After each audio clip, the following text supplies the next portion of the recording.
पिछले साल अक्टूबर में गाजा में सैन्य अभियान शुरू करने के बाद से ही इजरायली सेना उत्तरी सीमा पर लगातार हिजबुल्लाह के साथ भी गोलीबारी कर रही है। हिजबुल्लाह ने स्वीकार किया है कि लगभग एक साल से जारी संघर्ष में उसके 500 से ज्यादा लड़ाके मारे गए हैं। इस दौरान इजराइल ने शिया चरमपंथी गुट के शीर्ष कमांडरों को निशाना बनाया है, जिसमें वरिष्ठ कमांडर फौद शुकर भी शामिल है। पिछले एक सप्ताह में इजराइल ने ईरान समर्थित चरमपंथी गुट के खिलाफ अपना हमला और तेज कर दिया है। इजराइल ने दक्षिणी लेबनान में हिजबुल्लाह के गढ़ कहे जाने वाले इलाकों पर हवाई हमले शुरू कर दिए हैं। इन ताज़ा हमलों में 600 से ज़्यादा लोग मारे जा चुके हैं। इन हमलों के ठीक पहले लेबनान में हिजबुल्लाह के पेजर और वॉकी टॉकी में धमाके हुए थे, जिसमें हजारों लोग घायल हुए थे। इस हमले ने हिजबुल्लाह के 1500 से ज्यादा लड़ाकों को बेकार कर दिया। हिजबुल्लाह ने इन हमलों के लिए इजराइल को जिम्मेदार ठहराया है और बदला लेने की कसम खाई है। पिछले शुक्रवार को इजराइल ने बेरूत पर हवाई हमले में हिजबुल्लाह के शीर्ष कमांडरों को निशाना बनाया। इजरायली वायुसेना लगातार हिजबुल्लाह के हथियारों को निशाना बना रही है। रिपोर्ट में दावा किया गया है कि इजराइल ने हिजबुल्लाह की आधी क्षमता नष्ट कर दी है। हालांकि इस बारे में अभी कोई स्पष्ट साक्ष्य नहीं मिला है। हिजबुल्लाह ने इजराइल के हमलों के जवाब में मिसाइल और रॉकेटों की बौछार कर दी है। हर दिन हिजबुल्लाह इजराइल पर सैकड़ों रॉकेट दाग रहा है। हर दिन यह इजराइल के और अंदर हमले कर रहा है। हालांकि इजराइल एयर डिफेंस के चलते इन हमलों का इजराइल पर बहुत बड़ा असर नहीं पड़ रहा है, लेकिन एक्सपर्ट का मानना है कि हिजबुल्लाह को कम नहीं आंकना चाहिए। हिजबुल्लाह अभी भी इजराइल के लिए एक खतरनाक विरोधी है। चरमपंथी गुट ने अभी तक अपने अधिकांश हथियारों का इस्तेमाल नहीं किया है।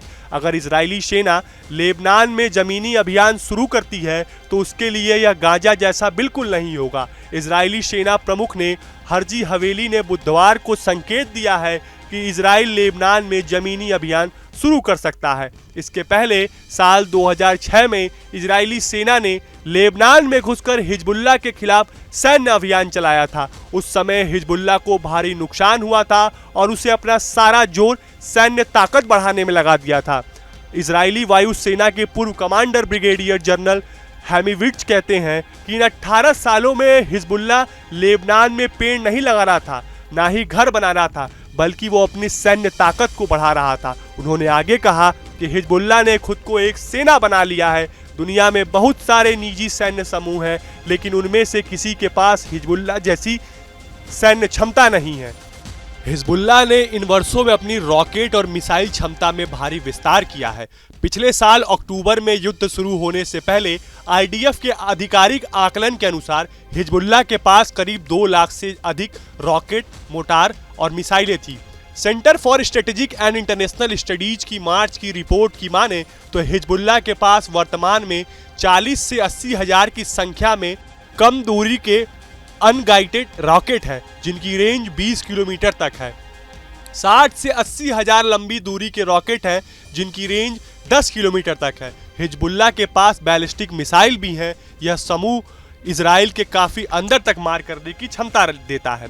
हिजबुल्लाह के हथियार क्षमता को इजराइल यूं नहीं नकार सकता है। इजराइल की सबसे घनी आबादी वाला शहर और देश का आर्थिक केंद्र कहे जाने वाला तेल अवीव लेबनान सीमा से मात्र 150 किलोमीटर से भी कम दूरी पर स्थित है। यानी हिजबुल्लाह के हथियार लेबनान की सीमा के अंदर से तेल अवीव को निशाना बना सकते हैं। हिजबुल्लाह के पास ट्रक पर मिसाइल लॉन्चर है। उसने मिसाइलों को नागरिकों के घरों में जमा कर रखा है। इसके साथ ही उसका एक सघन सुरंग नेटवर्क है। हिजबुल्लाह का टनल नेटवर्क हमास से बहुत व्यापक है। उसके अंदर मिसाइल से लदे ट्रक चल सकते हैं। कुछ दिन पहले ही उसने एक झलक दुनिया के सामने पेश की थी। ऐसे में इजराइल के लिए हिजबुल्लाह से लड़ाई लड़ना आसान नहीं रहने वाला है। फिलहाल आपको हमारा ये वीडियो कैसा लगा हमें कमेंट बॉक्स में जरूर बताएं। देश और दुनिया की तमाम और यूपी उत्तराखंड की हर छोटी बड़ी खबर के लिए न्यूज स्टेट चैनल को सब्सक्राइब करना ना भूलें।